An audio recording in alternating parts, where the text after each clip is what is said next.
미국 주식 무작정 따라하기로 돌아왔습니다. 저희 계속해서 MTN 이항영 전문위원님과 함께 이야기 나눠볼 텐데요. 자, 위원님께서 이제 연말을 맞아서 계속해서 이 종목과 관련된 이야기들을 해주시고 계시잖아요. 이제 내년에 관심을 둬야 할 10가지 종목들 소개해 주셨는데 2021년 관심주 10선을 소개해 주실 때 이 선택하신 기준이 있을까요? 네, 맞습니다. 오늘과 이제 다음 주 화요일이 되겠는데요. 무작정 따라하기 시간에 내년도에 우리가 좀 시청자분들이 관심을 가질 만한 종목을 10개를 소개해드리겠습니다. 오늘 시간은 대로 오늘 5개, 네. 다음 주에 5개를 하겠는데요. 이런 걸 하기 위해서는 뭔가 좀 기준을 말씀드려야 될 것 같습니다. 어떤 분들은 엄청 많이 올라갈 걸 원하시지만 엄청나게 원하면 상승할 기대가 있으면 또 엄청나게 떨어질 가능성이 있기 때문에 좀 편안하게 할 수 있는 주식을 5개를 골랐습니다. 구체적으로 보면 초보 투자가분들도 좀 익숙한 기업을 선정하는 기준을 삼았고요. 두 번째는 시가총액이 제법 큰 기업입니다. 시가총액이 큰 것은 물론 S&P 500에서도 좀 앞쪽에 들어간 것들 그런 걸 하면서 변동성에서 우리가 좀 편안할 수 있는 것이 저희가 선정해 봤고요. 세 번째는 분산 투자를 했습니다. 왜냐하면 어떤 특정 섹터, 아무리 은행주를 좋아하시건 기술주를 좋아하고 뭔가를 한 섹터로 하면 불안불안할 수 있거든요. 기술주가 영원히 갈 수도 없는 것이 되겠고요. 그렇다고 해서 소재주가 좋다 해서 소재주만 다 하면 한쪽으로 쏠리면 재미가 없잖아요. 그래서 나름 10개 종목을 지금 분산 투자의 관점에서 어떤 종목을 선정했다라고 보셔야 되겠고요. 네 번째는 저희가 1년이라는 시점을 보기 때문에 좀 장기적인 으로 좀 볼만한 기업들. 바로 이런 기준을 사실 작년에도 똑같이 했거든요. 그래서 작년에 저희가 선정 10개가 나름 선방한 거 아닙니까? 네. 물론 엔비디아 같이 특이하게 너무 많이 올라와서 좀 당혹스러운 것도 있었지만 그런 것보다는 좀 안전하게 하려는 거로 좀 구체적으로 봤고요. 그러면 이제 요거는 전반적인 큰 그림이 되겠고요. 그러면 기업을 딱 투자하려 그러면 기업을 선택하려 그러면 뭐라도 기준이 또 있어야 됩니다. 구체적인 기준이 있어야 되는데 요거를 제가 오늘 잠깐만 설명드리겠습니다. 이거는 약간 어려운 얘기지만 교과서적으로 나오는 얘기이기 때문에 우리 시청자분들이 주식을 판단하실 때 나름은 이런 기준을 갖고 하시면 좋을 것 같습니다. 첫 번째는 수익의 성장성이 되겠습니다. 수익의 성장성이라는 것은 이익이 꾸준히 나야 됩니다. 한번 흑자 났다가 적자 나고 흑자 났다 적자 났다 그렇죠. 이런 거 하면 주가는 크게 움직일 수밖에 없겠고 그런 것은 단기적으로 매매할 때 한 달짜리 보름짜리는 있지만 1년 길게 특히 자제분들을 마냥 매하고 저축 삼아 하실 때 수익이 꾸준하지 않는 기업은 할 필요가 없거든요. 매우 위험하다라고 보셔야 되겠고요. 두 번째는 아무리 수익 나더라도 그냥 부채가 많아갖고 그럼 머리가 아프잖아요. 그래서 재무적인 안정성이 있어야 됩니다. 그만큼 현금도 꽤 있고 그리고 부채도 적고 이런 것들이 되겠죠. 당연하게 쉽게 얘기하면 더 망하지 않을 기업이라고 보셔야 되겠고요. 세 번째는 현금 창출력입니다. 현금 창출력은 캐시플로우라고 흔히들 얘기하는 현금 흐름인데요. 아무리 돈을 잘 벌더라도 앞으로는 벌지만 뒤로 부채로 해서 계속해서 이자 비용 내거나 그러면 약간 머리 아프거든요. 그러니까 여러분들 캐시플로우, 현금 흐름이라고 합니다. 더 편한 거는 잉여 현금 흐름을 국내 기업도 마찬가지입니다. 대표 이런 게 뭐겠습니까? 딱 삼성전자 이런 거거든요. 네. 절대 망할 것 같지 않은 기업들 그런 것이 되겠고요. 네 번째는 제가 조금 항상 이런 것들 특히 장기적으로 보신 분들은 배당을 좀 줘야 되면 더 좋죠. 배당을 준다는 것은 주가가 좀 떨어지더라도 견딜 수 있는 힘이거든요. 그래서 배당 매력이라고 보셔야 되겠고요. 마지막은 사업 독점력이라는 표현을 합니다. 사업 독점력이 약간 어려운 개념인데 영어로 하면 무엇이라고 합니다. 무엇이라고 해서 해자라고 그런 표현이 있지 않습니까? 성이 있으면 그 안에 그 연못 같은 게 있어갖고 예전에 중세시대 유럽에서 아무리 적군이 오더라도 딱 들어올 수 없는 것들, 그걸 해자라고 표현하는데 약간 어려운 개념인데 그걸 하여튼 워렌 버핏의 벅시에서 매번 제일 좋다고 여기는 그런 건데요. 그걸 약간 어렵기 때문에 저는 사업 독점력을 표현했거든요. 그러니까 이런 것들. 그러니까 아무리 다 좋지만 옆에 사람들도 쉽게 그 사업을 따라할 수 있으면 어렵잖아요. 그렇죠. 그렇기 때문에 이런 5가지는 아마 주식도 주식이지만 여러분들이 무슨 자영업을 하시건 아니면 여러분들의 자제분들이 학교를 가거나 전공을 선택할 때도 딱 이런 거 선택하면 진짜 좋거든요. 그래서 오늘 참고적으로 먼저 좀 말씀드렸습니다. 네, 기업별 투자 판단의 기준 5가지 이 부분을 굉장히 잘 기억해 두셨다가 투자하실 때 좀 참고하시면 좋을 것 같습니다. 자, 그렇다면 이제 소개를 해 주실 차례인데요. 가장 먼저 소개해 줄 주식은 디즈니네요. 제가 디즈니 우리 못다에서도 여러 번 소개를 했었고 막 노래도 부르고 했었잖아요. 네. 근데 이게 제가 왜 말씀드리냐면 저 많은 분들이 반응은 또 저거냐 하실 분이 있는데요. 또 디즈니냐? 또 디즈니인데요. 진짜 중요한 얘기를 해드릴까요?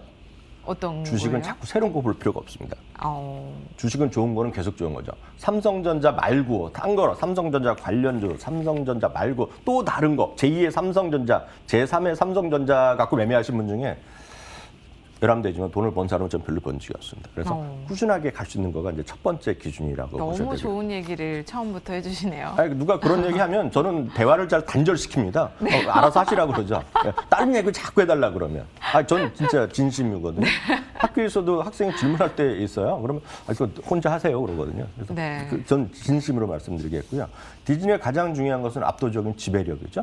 콘텐츠 업계의 압도적인 그렇죠. 지배력이 되겠고요. 사업 분야가 이제 저희가 엊그저께도 말씀드린 기억이 있지만 결국은 기존에는 영화라든가 그리고 방송국이 있었고 사실 30년대, 40년대 그 정말 옛날에는 무성 만화부터 시작한 거잖아요. 무성 흑백 영화부터 시작했잖아요. 그래서 계속 펼쳐나가는 거죠. 방송국이 되겠고요. 그다음에 테마파크가 올해 완전히 다 그냥 문 닫았었죠. 그죠. 테마파크가요. 다시 회복해야 되는 분야죠. 그렇죠. 테마파크는. 그리고 이제는 스트리밍까지 가는 거예요. 스트리밍이 여러분 화면에서 오른쪽이 D2C입니다. D2C. 디지털 투 컨슈머 해갖고 바로 개인 나라 바로 간다는 얘기거든요. 그러니까 이거가 엄청나게 커졌기 때문에 이건 제가 혼자 만든 말인데 이게 커뮤니케이션 서비스 기업인데 앞에 필수다 이거죠.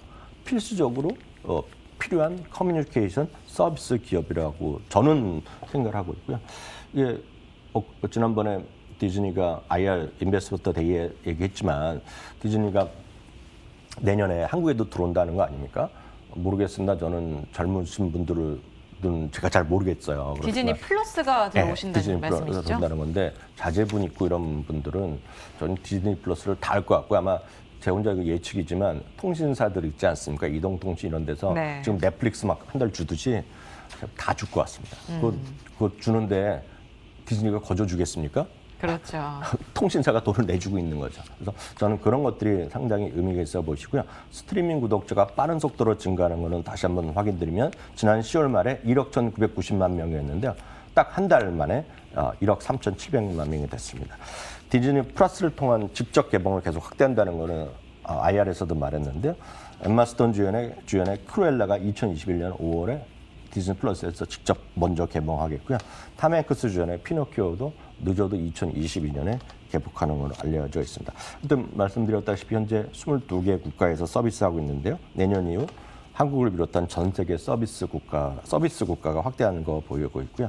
여하튼 지금도 17명의 애널리스트가 매수 의견, 4명이 보유 의견하면서 스트롱 바이 의견을 갖고 있는 것이 디즈니다라고 이해하시면 됩니다.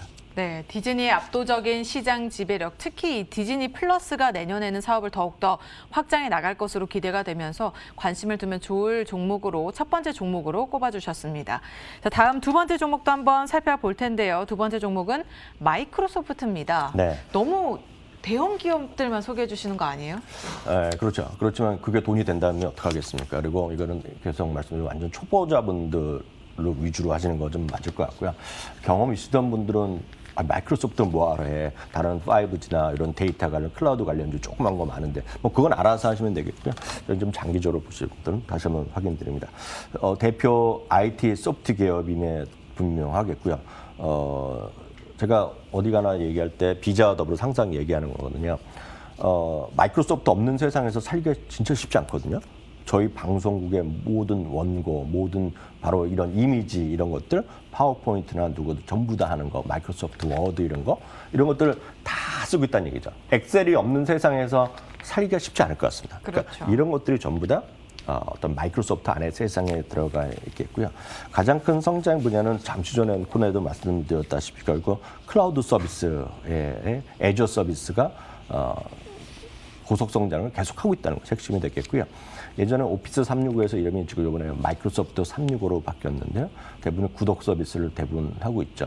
물론 이제 여기 방송 보시는 분 중에 혹시 학생분들, 대학생 이런 분들은 돈을 안 내죠. 왜냐하면 우리나라도 마찬가지 전 세계 미국 대학 전부 다 웬만한 대학은 다 무료로 주거든요. 네. 학생과 대학생, 대학교 오수 이런 다 거저 주는데 그러면 졸업하면 어떻게 하겠습니까?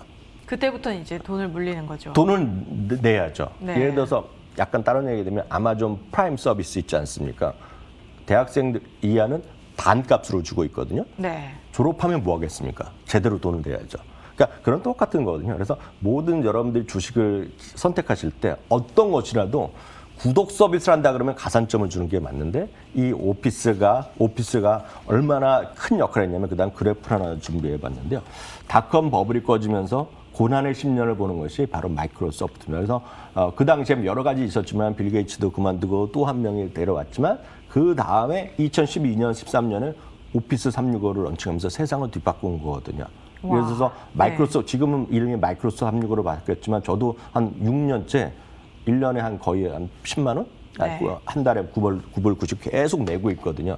그만큼 구독 서비스의 힘은 진짜 엄청난 거다라고 저는 지금 이해를 하고 있습니다. 런칭된 이후에 보니까 주가가 그냥 급등을 했네, 폭등을 했네요. 네. 거기다 이게 14년, 15년째 배당을 또 늘려주고 있는 배당주이기도 하기 때문에 마이크로소프트는 제 주위에서 마이크로소프트만 평생 갖고 있다는 사람도 있거든요. 그러니까 그런 분들이 분명히 이유가 있을 것이다 말씀드리겠고요. 네. 역시 여기뿐만 아니라 이제 올 연말 쇼핑 시즌에 가장 인기를 큰 품목이 바로 이거 아닙니까? 마이크로소프트 엑스박스 X랑 S 시리즈가 되겠는데요. 이것도 역시 아시는 분 계시겠지만 이것 역시 구독으로 가는 거죠. 게임 같은 게 구독하고 요즘 보면 삼성 스마트폰 사시면 선전하는 거 많이 나왔잖아요. 그래서 BTS인가요? 그래서 게임하는 거 보여주고 뭐 3개월 네. 무료 이렇게 하는 거. 네. 그게 다 얘네들 거 돈을 주는데 저는 모르겠습니다만 마이크로소프트가 삼성이 너무 좋아서 3개월이고 한 달이고 무료로 줬겠습니까? 누군가 냈겠죠. 누가 냈겠습니까? 삼성이 냈건 SK텔레콤이 냈건 누군가 냈을 거 아닙니까? 네. 그러니까 그런 쪽에서 돈을 벌고 3개월 전에 훅 끊을까요? 3개월 중에 10명 중에 하나만 계속 돈을 내더라도 마이크로소프트 주머니에 쏙쏙 돈을 갖다 주는 거죠. 그런 것이 바로 그런 힘이 되겠고요. 말씀드렸던 건 한 가지 잠깐 앞서 제가 5개의 매트릭스가 있다고 말씀드렸잖아요. 그 그림을 한번 보여드리면 전체 매력 점수 기준으로 보면 100점 중에 92점이라는 숫자가 이제 딱 떨어질 수가 있는데요. 이건 지금 전 세계 미국 S&P 500 기업 중에서 거의 최우수 등급입니다. 이 기업은. 왜냐하면 배당도 높고 사업 독점력도 있죠. 사업 독점력이 너무나 뻔한 거 아닙니까 지금요. 마이크로소프트 쓰기 싫어갖고 어떻게 OS가 열리지 않는데 어떻게 하겠습니까? 그렇죠. 컴퓨터가 안 켜지는데 어떻게 하겠습니까? 그런 거라고 보셔야 되겠고요. 코로나19랑 상관없이 꾸준하게 매출도 늘어나고 있고 당연히 월가 시각은 23명이 전부 매수 의견이 되겠고요. 목표 주가 평균 249달러에 지금 가격 대비도 14%의 상승 여력. 이게 많이 올랐다라고 안 하실 수 있죠. 그렇죠. 본인들의 선택이다라고 말씀드릴 수 있겠습니다. 네. 아까 보여주신 점수를 보니까 굉장히 모범 종목이다라는 생각이 드는데 뭐 코로나19와 상관없이 매출, 이익이 꾸준하게 증가를 하고 있는 마이크로소프트까지 살펴봤습니다. 자, 세 번째 종목은 어떤 기업일까요? 세 번째 점은 저희가 한 2주 전에 무작정 따라하기에서 저도 처음 소개해드린 건데 유나이티드 렌터를 다시 한번 내년도에 관심주로 제가 말씀드리겠는데요. 여러분 저희가 그때 표현했지만 중장비 대여업 그리고 미국 최대 기업이자 전 세계 최대 중장비 대여업이라고 말씀드렸습니다. 미국 49개 주, 캐나다 10개 주, 푸에르토리코, 유럽 4개 포함해서 쉽게 해서 지점이라고 할까요? 그리고 영업소가 1,886개, 직원 수가 18,600명. 네, 엄청난 기업이 되겠고요. 포춘 500 기업의 금년에 340인데 이 342까지 올라오는데 초고속 성장을 하고 있다는 겁니다. 그만큼 빠른 속도로 지금 유나이티드 렌탈이 커지고 있다는 것이 되겠고요. 내년에 말이죠. 미국뿐만 아니라 글로벌 경기 회복에 대해서 얘기하는 사람이 많이 있지 않습니까? 물론 이거는 이런 변종이 나타나고 코로나가 변종이 나타나서 이게 다시 백신도 효과가 없고 치료제도 생각보다 안 나오고 뭐 부작용이 많아서 치료제도 못 쓰고 그러면 이 모든 논리는 주식은 저는 크게 떨어질 거라고 보고 있습니다. 만약 이런 일이 상반기까지 이게 확실한 모습을 보여주지 않으면 주가는 많이 떨어질 수밖에 없는 환경으로 보여야 되는데 반대로요. 글로벌 경기가 회복되고 인프라나 투자가 늘어나며 기업들도 그럼 보유한 현금이 많다고 말씀드렸잖아요. 그럼 투자도 할 거 아닙니까? 이렇게 됐을 경우 최대의 수혜주 중에 하나라고 보고 있습니다. 다만 이 회사가 배당 매력은 낮습니다만은 사업 독점력이나 현금 창출력 성금 창출력이라는 건 너무나 뻔하잖아요. 앞서 말씀드린 사업을 해서 돈을 계속 확보하는 거잖아요. 지금은. 그렇죠. 그러니까 빌려주는데 그걸 거저 빌려주겠습니까? 여러분들이 동네에서 뭐 책을 하나 빌리고 뭘 하나로 해도 바로 돈을 결제하고 해주잖아요. 그러니까 안정성이 높은 겁니다. 그 현금 창출이 높고 이런 것들이 계속 말씀드리지만 사업을 하는 분들이 여유가 있어가고 큰 크레인 같은 걸 집에 하나씩 냅두는 거 아니잖아요. 그러니까 그럴 때마다 빌리는 거 아닙니까? 그렇기 때문에 사업 독점력이 높을 수밖에 없는 거죠. 매출이나 이익은 올해 재미가 없었거든요. 당연한데 이런 것들은 내년에 크게 좋아질 거라는 기대감으로 지금 올라가는 것이 되겠습니다. 다만 말씀드렸다시피 올해 이런 것들이 내년에 대한 기대감이거든요. 그래서 지금 제조업이나 특히 마이크로소프트 같은 거는 올해도 매출과 이익이 늘어났지만 상대적으로 그렇지 않은 것들은 제조업 쪽이나 이런 것들은 재미가 없었어요. 그래서 이런 것들은 진짜 내년 초까지 해서 이런 게 회복되지 않으면 주가는 다시 떨어질 수도 있기 때문에 이런 것들은 항상 유의하셔야 되겠다 이렇게 말씀드립니다. 네. 올해 그다지 재미를 보지 못했던 제조업 기업 중에 유나이티드 렌탈 살펴봤습니다. 내년에도 어떤 주가 흐름을 조금 체크해보면서 투자를 하시는 것이 좋을 것 같다라는 말씀까지 덧붙여 주셨습니다. 자, 네 번째 관심주 한번 살펴볼까요? 이 종목 우리 자주 얘기했던 종목이네요. 위원님. 친근하죠. 이제 그렇죠. 블랙락이 되겠는데요. 검은 돌이라고 해서 저희가 얘기했던 건데 네. 자산 규모가 우리나라 돈은 8,500조 원 정도 됩니다. 감이 안 오지만 우리나라 국민연금 600조 원 정도 되니까 엄청난 규모라고 보셔야 되겠고요. 저는 딱 이렇게 일하고 있습니다. 미국의 ETF 시장이 고속 성장을 하고 있는 그래프가 되겠는데요. 연평균 25%씩까지 시장이 커지고 있습니다. 저는 앞서도 그 그림 5개를 표 5개의 기준을 말씀드렸는데요. 더 쉽게 하는 제가 주식을 선정할 때 10배까지 가고 엄청난 10배가 나오는 거는 너무나 명확합니다. 시장이 일단 커져야 돼요. 시장이 엄청 커지고 그 안에서 점유율이 올라가는 건데요. 제가 눈을 씻겨보더라도 그게 몇 개 없습니다. 전 세상에. 특히 미국에요. 전 딱 블랙락이 그런 거라고 생각하기 때문에 블랙락을 자주 말씀드린 거가 되겠고요. 이게 보면 현금 창출력을 보면 압도적입니다. 이거 보면 이게 왜 현금 창출인지는 여러분들이 블랙락의 자산 운용이나 ETF를 여러분 투자하지 않습니까? 네. 365분의 1로 매일 거기서 돈이 빠지고 있습니다. 거기서. 하루도 안 빼놓고 돈이 계속 빠져서 그게 차곡차곡 쌓이기 때문에 현금 창출력을 무시할 수 없는 거가 되겠고요. 사업의 독점도 분명히 있는 거죠. 그래서 투자 등급을 보면 100점 중에 83점인 건데 83점만 하더라도 이런 거 별로 찾기 안 돼요. 미국 기업에서 5% 하는 기업이기 때문에 이런 것들이 저는 상당히 좋다고 보고 있고요.